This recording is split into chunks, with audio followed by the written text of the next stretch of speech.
Hey everyone, my name is Claire, and I just wanted to do a quick review of ta-da, my book, Rising Above Office Conflict, the lighthearted guide for the heavy-hearted employee. So let me answer just a couple of quick questions. First, why did I write the book? Is my husband's fault. So blame him. Because he would come home and just talk about situations in his work, right? What he dealt with during the day, what he'd been hearing about, what the managers have been complaining about. And it was so frustrating because I knew I had the answer in one of the literally thousands of books on my bookshelf, right? I have all of these academic books about conflict theory, describing what was going on. But I knew he would never read that book, right? My husband's not going to sit down and pick up a book on labor relations and conflict theory. So I wrote a book that he would read. A couple of other questions I get asked a lot. Why you? Are you qualified? So I think the answer to that is first, I'm married, right? If anybody else here is married, then I'm assuming you know that means, yeah, you have to deal with conflict every now and then. And if that wasn't enough, I also have a teenager, right? So we deal with conflict all the time. But what really came from is I was an only child. My mom is a substitute teacher, right? She's putting herself back through school. She was busy. And we lived in this crazy world where there wasn't internet. I know, how in the world did we survive? So that meant I read a lot. And I read a lot of my mom's textbooks, how to talk so kids will listen and listen so kids will talk, one of those. And I was that annoying kid that was like, hey, mom, if you want to ask me to do the dishes, here's how you should say it. I know, poor thing. I don't know how she survived. So then in third grade, I started doing peer mediation programs. Then I did my undergrad, my master's, my doctorate in it, traveled around to a lot of different countries, all through Latin America, Europe, some Asia, and studied dispute resolution there. So in other words, I was like this mega expert. And then I got married and I realized a lot of this stuff, it's one thing to understand the theory behind it, but actually figuring out how to apply it in your day-to-day life when you're frustrated, it's really hard. So I took all of this fantastic stuff that I had been fortunate enough to be able to learn and try to distill it down into just a couple of easy principles. When you are frustrated or you're furious at someone or they're just being a jerk to you day after day, what are 3 tips that you can walk away from? Like, how can you actually enter that conversation and feel empowered? The data from this book came from, so the last 20 years, I've been a workplace mediator. And so I started writing this book as a way for me to debrief, to process some of these difficult cases, okay? I also discussed this with a lot of different mediators. And then, as I mentioned, I did my doctorate on this work. So I studied about 4,000 different conflicts, okay? And as part of that study, I looked at what made the conflict experience really bad or what made it really good, right? Because we're all going to go through conflict. And sometimes you walk away from it like, seriously, that just destroyed my soul. That literally sucked the life out of me. I never want to go through that again.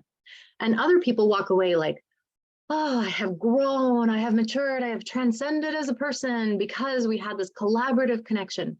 So I was just trying to figure out what was the difference there. And the difference was pretty simple. Like, you just need to know some basic tips about how to keep that conversation positive and on track, okay? And then, so the book goes through some of those tips. And then I also break down the 20 common behaviors that I see all of the time in workplaces.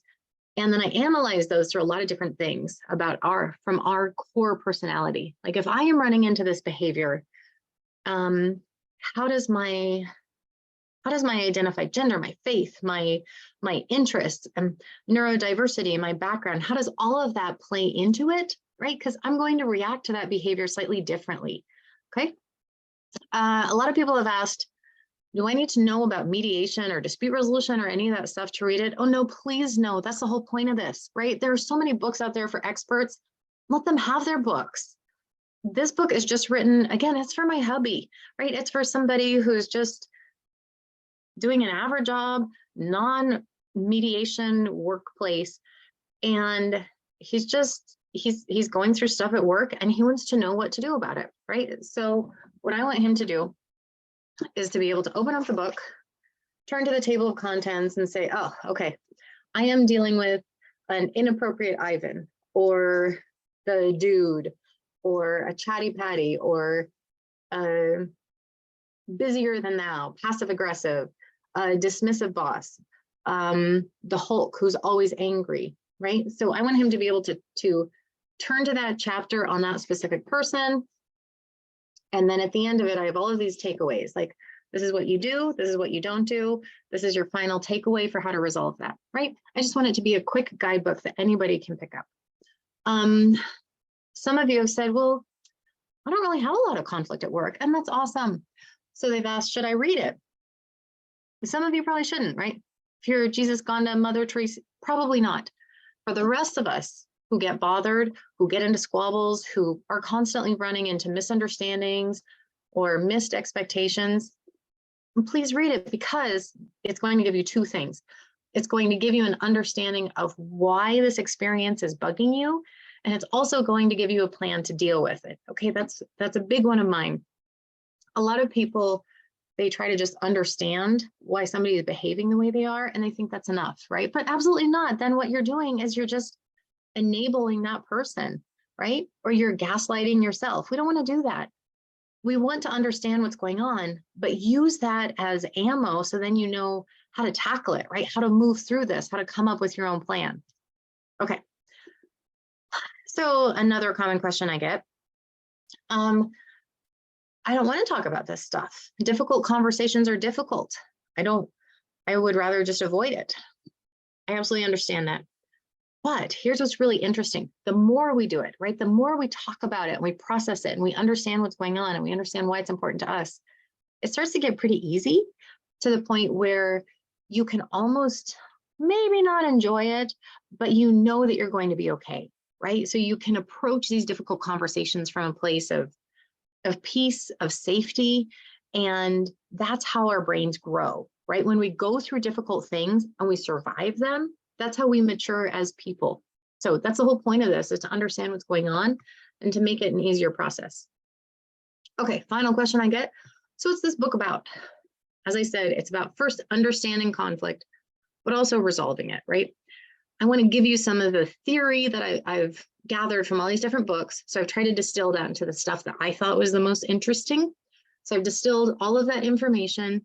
And then I want to give you a plan for how to resolve these different conflicts.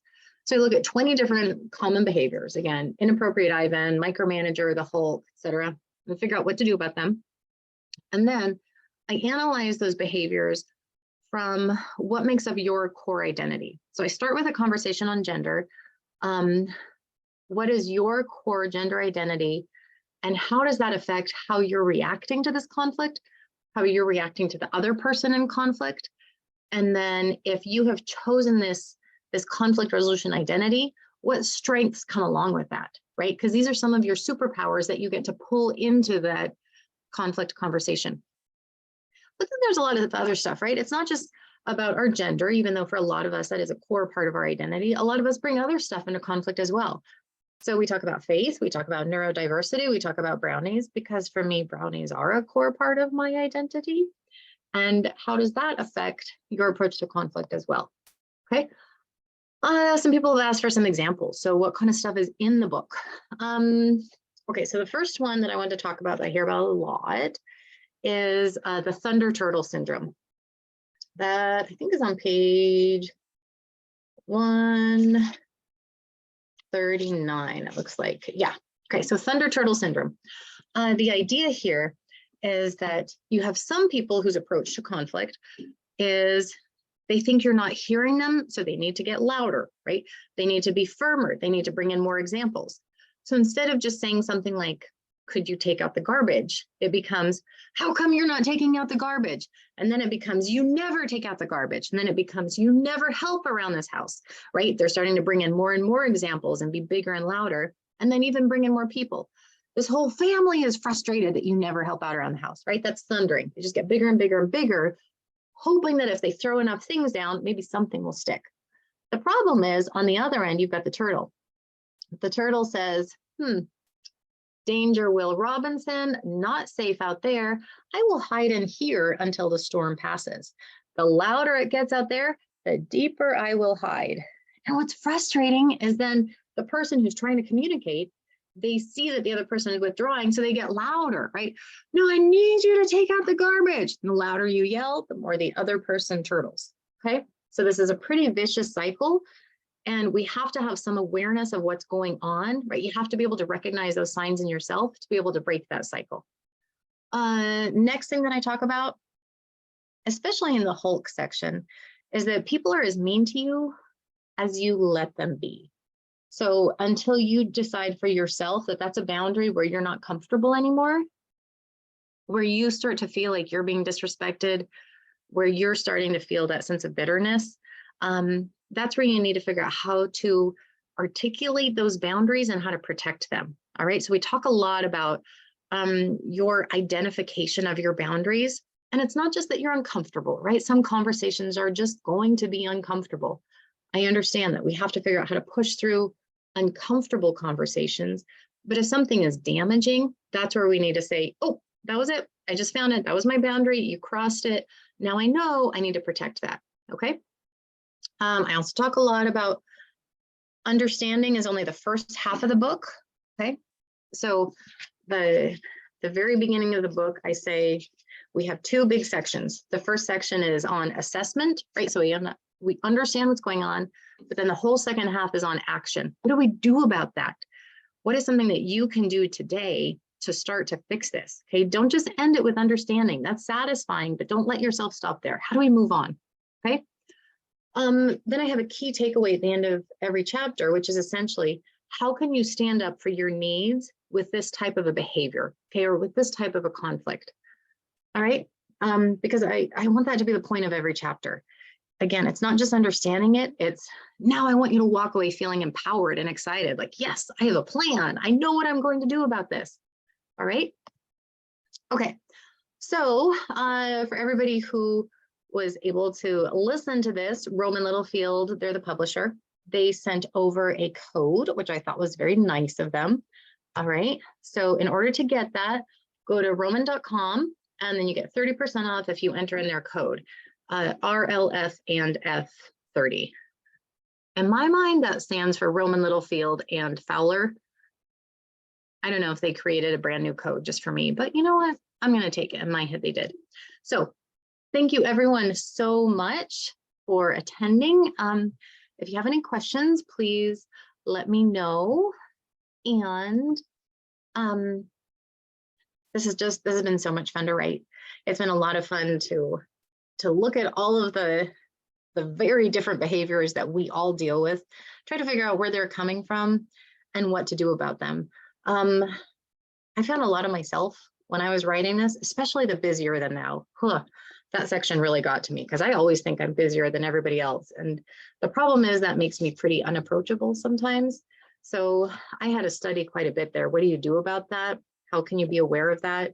How can you communicate with that? So yeah, so it was great to be able to assess what was going on with the people around me, but I also had to do some soul searching moments, right? And figure out what was going on myself. So anyway, hope you enjoy. Thank you so much, everyone. This has been a lot of fun to write. Bye.